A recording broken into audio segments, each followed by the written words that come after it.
How do you love us for real when there's no evidence of anybody loving you for real? We wanted to address first and foremost our brother, D.L. Hughley. Sister Monique becomes the latest to share her story with Shannon Sharpe and that very, very messy Club Shay Shay podcast. As many of you are familiar with, the story of Monique and D.L. Hughley not getting along. They had a comedy show together a few years back. There was disagreements over who was supposed to be the headliner of the show. Now we're finding out on the Club Shay Shay podcast that clearly Monique and D.L. Hughley's beef goes back further than that. Apparently Monique agreed to do D.L. Hughley's radio show. D.L. Hughley actually wasn't there that day, but his co-host opened up a game of Would You Rather with Monique. So I'm gonna read a little bit for Facebook. YouTube will play some clips. Apparently they asked Monique about her husband, Sydney, and they asked him, would you rather your husband have protected with Lee Daniels, who's a man, a gay male, by the way, or unprotected with video vixen Corinne Steffens? Many of y'all know her as Superhead. So clearly a disrespectful question.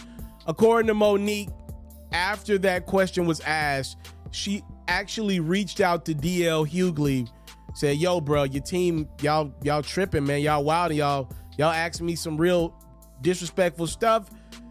According to Monique, D.L. Hughley was kind of dismissive about what his co-host had asked her. All right, so that's how that got started. But apparently she goes on Club Shay Shay and tells the story about how she came on my radio show and I wasn't there at the time.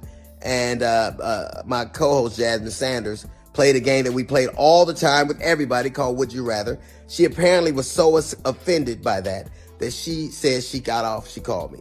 Monique did, and she said I was very dismissive, like, Monique's a liar. When Monique did call me, I heard her complaints. I listened to her and I pulled the segment.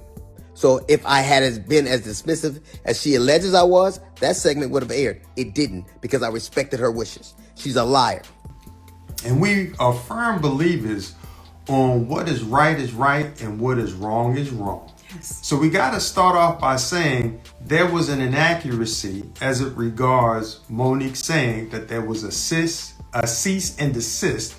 There were some emails that were transferred back and forth between his side and our side, and it escalated to a point when we had our attorney on the email, whereby then finally DL said that he would scratch the interview. Yes. So it was inaccurate that a cease and desist had to be given. However, that was the next step, and that's what Monique remembered, because when I discussed it with her, we said that would be the next step. But to DL's credit, at that moment, when it had escalated, that's when he decided to shut it down. However, that is a bit different from how it seemed to have been communicated, whereby on the phone, they were having a conversation and it was kumbaya. Though he never used those words, kumbaya, it did not end with her being under the impression that this was going to be resolved and shut down. D.L. Hughley was going to stand up for himself, stand up for his team. He responded, and we'll play another clip for YouTube. D.L. Hughley said, Monique is constantly throwing rocks and hiding hands. You don't get to tear people down and then soften the blow by calling them brother, sister, or sweet baby. That's not love. That's far from it. DL said a lot more. Let me know your thoughts on Monique and DL Hughley. So DL, he's coming out and speaking up for himself.